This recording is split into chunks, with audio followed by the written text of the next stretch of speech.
Queensland Capras and the luxury paints Ipswich Jets. Great to have you with us on Phoenix Radio, phoenix.com.au. Smith somehow right down the instant touchline, 12-4 the score. Well, the first attacking opportunity the Capras had. Hello and welcome back to After the 80. I'm Ben Wilmott, and joining me today as always is Bomber, and just in time for some more news out of the Parramatta Eels, Bomber. Yes, we keep the newspapers going recently this year, so... Well, you've been doing a great job for the Queensland Times this year, it's fantastic. Well, more about the football anyway. We'll definitely be covering that a bit later in the show. And back with us this week is the Jets' new CEO, Jason Cubit. Thanks for coming back on board, Jason. No problems, Ben.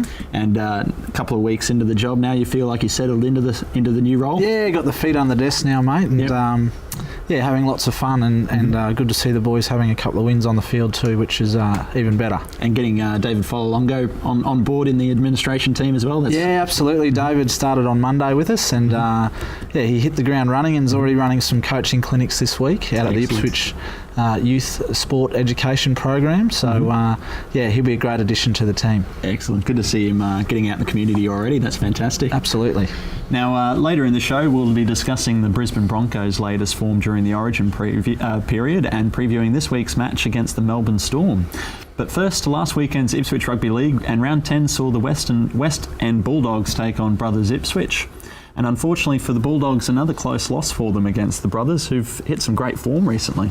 Yeah, well, that was a battle for fourth position, obviously, between the fourth and fifth team there, and it was a bit of a seesawing affair. Brothers got off to the early start, West End come back and all that there, but in the end, there was 4 tries all. It was goal kicking that did cost the Bulldogs in the end. A little bit of discipline there. They had one sent to the sin bin, which didn't help, and then later in the game they had a player sent off. So it was probably a big effort for them, but unfortunately that doesn't get you the 2 points. So. What about that form for the Brothers though in the last 3 weeks? You know, getting a hat trick of wins on the trot, and that's really moved them up the ladder from 6th place to 4th straight away. Yeah. Well, they have started moving up. Obviously, wins moved up the ladder there, so they're in a pretty good vein of form there, and now they've got a run of home games now, which should increase their chances now. So it'd be good news for Jason Connors as well, starting to get some wins under the belt. It's got to be a bit of a relieving moment for a new coach. Yeah, well, Jason, he took over his first year this year there, and obviously he didn't get off to the great start there. He wasn't playing himself there, but a few injuries got him back out on the field there, and he's the experienced one for him there. He copped a little bit last week there. He was involved in the high tackle, and he had a blood nose and all that there, but the forwards are starting to go forward for Brothers now. Jacob Doherty, the last 2 weeks I've seen him play, he's probably been their best forward. So. Yeah. And how important are those home games as well, as Bomber said, getting 3 in a row as well, starting to find some momentum. I know for the Jets that'd be a moment to really step up. Yeah, well, obviously the Brothers boys have turned their form around by the looks of it, so they'll certainly welcome those games at home. I think any game you play at home you always tend to lift with the home crowd, so and I think out of the results on the weekend, obviously Goodna there cementing their spot at the top of the table with a big win over Swifts. They're obviously Goodna look like the team to beat this year, and the other teams are all chasing. So we'll see how the rest of the season pans out. Definitely. Well, just like the Jets, I think the Brothers will be hoping that their end of season form is what gets them through. Yeah, absolutely. Excellent. Well, the second game of the weekend saw the North Tigers take on the Fassifern Bombers at home, and we had a ladies' day at the North Ipswich, at Keith Sternberg Oval that day, and it was good to see the ladies out after the men's game, but unfortunately not a great result for the Tigers men. No, they're in a little bit of a slump at the moment there with their forward pack, obviously not dominating as much as what they thought there. They've got a lot of younger ones in there, so I think they'll be a lot better next year. I think this year's, I don't know whether it's out of their grasp just yet. There's still a chance, but it's getting worse and worse as the weeks go on. I think they got another suspension out of this game. So, but like I said, the ladies' game, I hung around for it after there, and there were some big hits there. And it was definitely some Wynnum Bugs. Yeah, Wynnum were team 2 and they were team 3, but Wynnum were obviously a little bit too big for the North girls. And they were, they were really hitting up through the middle, weren't they? Yeah, but Brendan Marshall's daughter there, I know he had some pace, but holy, they kicked one downfield there, and she was down there in a flash. So. It was excellent to see the club stick around and watch the game as well, and obviously the new change room facility is unveiled on the day as well for the women's teams, which will open up the opportunity to bring some women's carnivals as well to the club. Yeah, well, obviously Jim Madden was there. He's been a big help as sponsor of the Norths down there, and big hand in them getting the funds there, and he opened it up there with Cheryl Bromwich, the councillor. So they're always big supporters of Norths down there, and big supporters of women's rugby league, which is just getting bigger and bigger. Yeah. Now, Jason, we've got the AFL introducing a women's league part of the competition there. Would you like to see the NRL take that initiative and do something themselves? Yeah, well, look, I think there's an opportunity there, and I think that the things that we saw last summer with the women's Big Bash and that sort of thing, I think more than ever, women's sport is getting out there, and I think rugby league can absolutely embrace that as an opportunity in the future. I don't see any reason why not, and there's opportunities there. It's just a matter of how the NRL drive it, I suppose, if they choose to at all, I guess.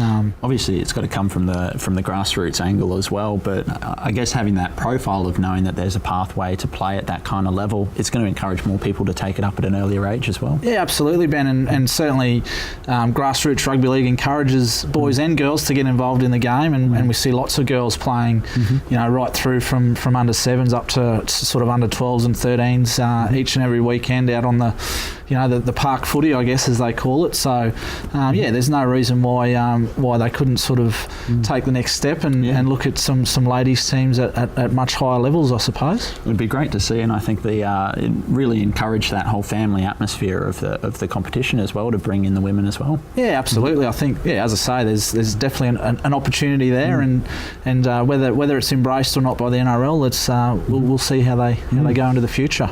Definitely. Well, we'll turn to the last game of the Ipswich Rugby League on the weekend, and it was the Goodna Eagles taking on the Swifts Bluebirds, and the Swifts Bluebirds were missing a few forwards through suspension, and it really showed in the scoreline, unfortunately, with Goodna coming out on top 44-10.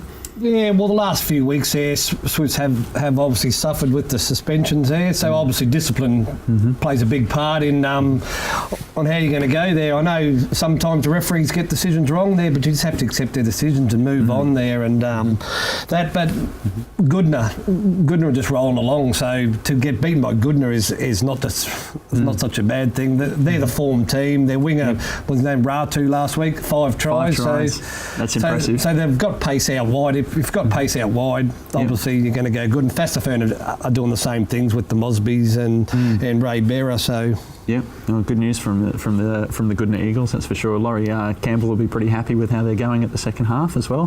He said that traditionally they kind of drop off after this Ipswich Cup kind of period, but he's determined to make sure that doesn't happen this year.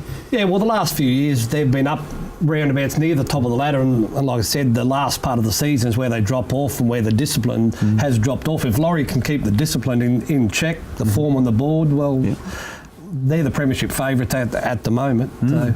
Well, if we take a look at the IRL ladder at the moment as well, and it is the Goodna Eagles on top there, and Fastafern Bombers, that win putting them outright second place, which is fantastic to see them doing so well as well, especially with the Jets influence there with Harold Mosby and Ray Berra as well, and Bernard as well getting in there, the little brother.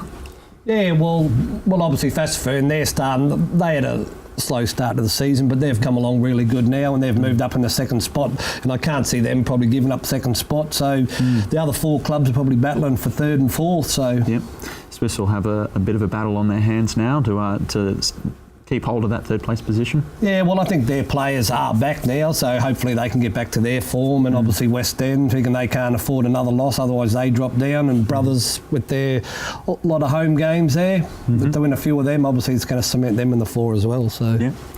Well, it'll be interesting to see how this weekend's games play out. But coming up after the break, we're going to be taking a look at the QRL results from last weekend, and we'll discuss the Broncos' recent form. That's next on After the 80.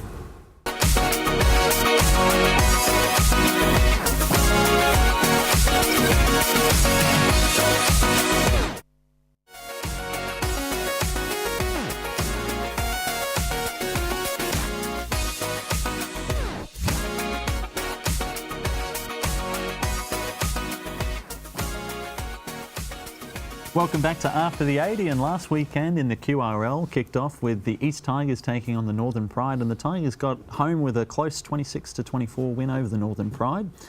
to keep their spot on the QRL ladder nice and high. And the Jets had their bye, which was came at a great time as they're 2 wins on the trot and chasing their third as they come back this weekend against the CQ Capras, who they'll be looking to come back after taking a bit of a heavy loss to the Burleigh Bears, Jason. Yeah, it was a tough game, the Capras and Burleigh game, from all reports up there in Rockhampton last week. I read some comments from the Burleigh coach, Jim Lenahan, after the game, and he sort of said the score, 44-20, didn't really reflect the game. The Capras were in that game right up until the last 15 minutes. So they'll be coming down here this week, this Saturday afternoon on our Indigenous Day, looking to have a win. So our boys will have to be right on their game, fresh off the bye. Well, as we take a look at the QRL ladder as well, the bye for the Jets has brought them closer to the front slide, which we'd like to see them on. Unfortunately, just in 10th place at the moment. Yeah, 10th place on, as you can see, on 14 points. And you can see 8th position is only on 16 points, so a win puts them equal on there. So we just got to hope that the teams that are in 8th and 7th, the South Logans and the teams like that, lose. But the Jets keep winning. It doesn't matter what happens above.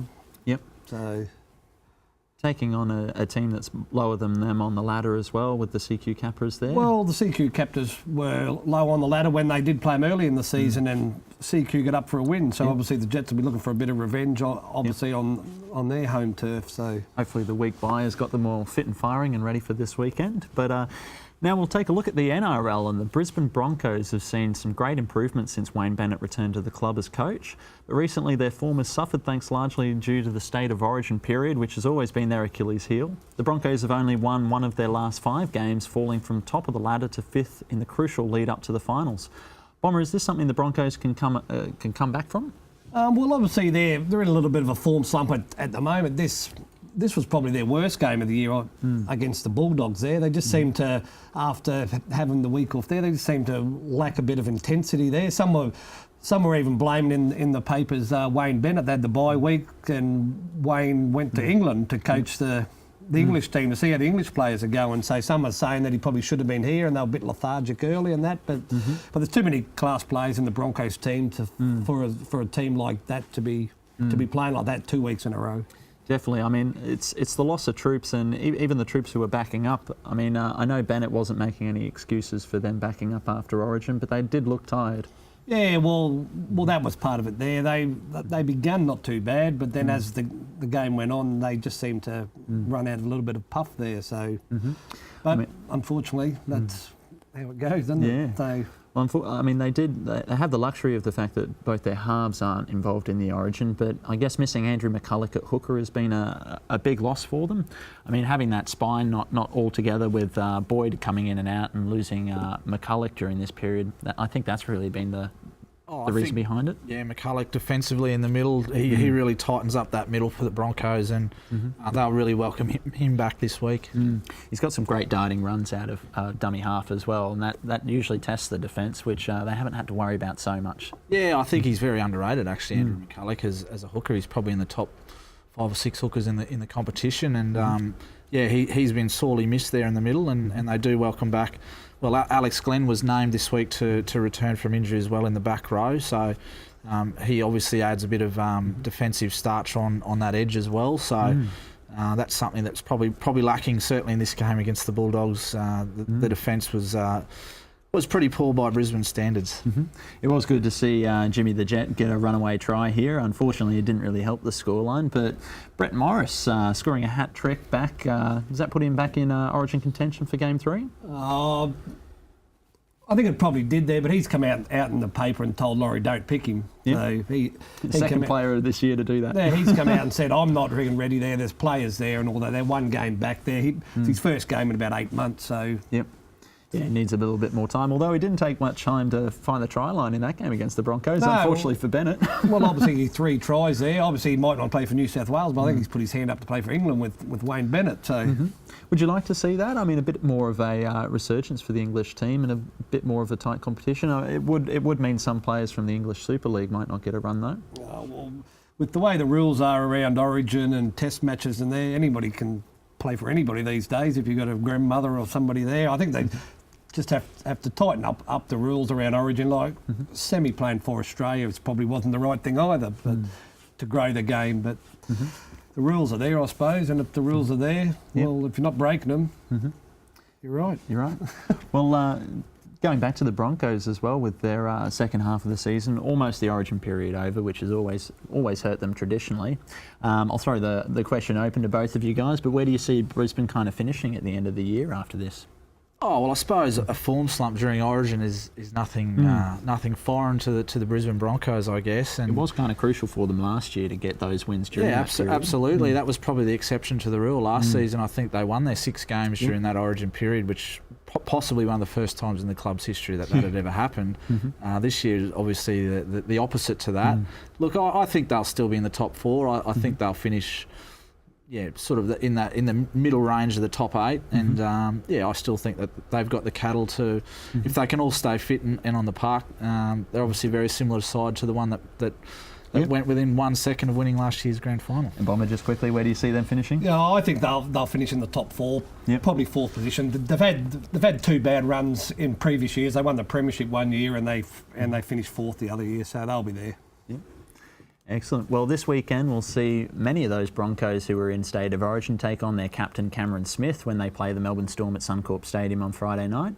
Jason, last year the Storm dominated this match even though Justin Hodges was playing his farewell match for the home crowd. Do you think the Broncos can win this one against the Storm, who will be missing Cameron Munster and Blake Green, I believe? Yeah, look, this will be a tough game. It's an interesting one because it'll really depend on which Melbourne Storm team turn up, I suppose. If you look at Sunday's game against the West Tigers where they blew out to a 26-0 lead at half-time and then allowed the Tigers right back into the game, 26-20, I think it ended up at full time. So if the first half Melbourne Storm team turns up from last week, I think the Broncos will have a very tough game. But it'll be an interesting one. Obviously Brisbane, they do welcome back a couple of those players in Andrew McCulloch and Alex Glenn, and I think that'll assist, but they'll have to be a whole lot better than they were against Canterbury on the weekend. Definitely. Well, they've got a couple of easy rounds after this as well with I think they've got the Dragons and the Roosters after this. So to get a win against the Storm would put them in good stead for a few weeks. Yeah, well, obviously a win against one of the better sides there, it keeps the players' confidence up and all that. They're another loss, demoralises a little bit there. But like I said, they're playing back at home. Brisbane don't play bad at Suncorp. Their bad games are always away from home. So if they can get a win against them, like you said, they play the lower teams the next 2 weeks. The roll starts towards September. You've got a score prediction for Friday night's game? I know you'll be there at the game. I think it'll be a pretty close one there. I think something like about 20-16. Yep. Jason, your thoughts? Yeah, I think even maybe a few less points than that. I think it'll be if Broncos win, it'll have to be on the back of their defence, and that's going to have to really starch up, I guess, and maybe 16-12, something like that. I'm predicting a 14-6, so I'm with you with the low score, but we'll find out on Friday night, and hopefully for the Broncos that's a return to form for them with a few extra troops returning. But after the break, we're going to be talking about the QRL with the Ipswich Jets hosting the CQ Capras with their Indigenous Appreciation Round, and we'll also be taking a look at the IRL games for this weekend to come. All that and more on After the 80.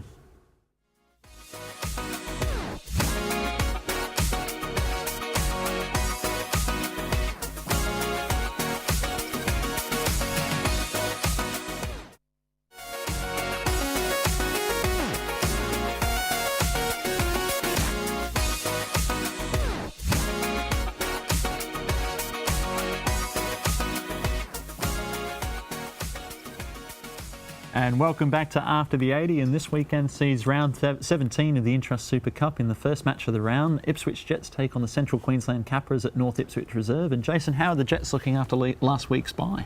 Yeah, the boys will be refreshed after the bye, obviously coming off a great win as well against Townsville Blackhawks 2 weeks ago up there in Townsville. And we're looking forward to a big day at North Ipswich Reserve this Saturday for our Indigenous round. And we hope all the fans get out there this Saturday afternoon. The weather looks great, so get out there to North Ipswich and come down and watch the mighty Jets. Definitely. Well, as we see on the on the draw for this weekend. The Jets are the first game of the week, and it's a great way to kick it off before everyone else gets there. Yeah, first game of the round, and let's hope we can get the win against the Capras. It won't be easy though. They're not going too bad, and they obviously beat us in the first round up there in Rocky. So we'll have to be on our toes, and their halfback Matt Minto is probably the one to watch for us, and we'll have to shut him down and make sure the boys do a job on him. So.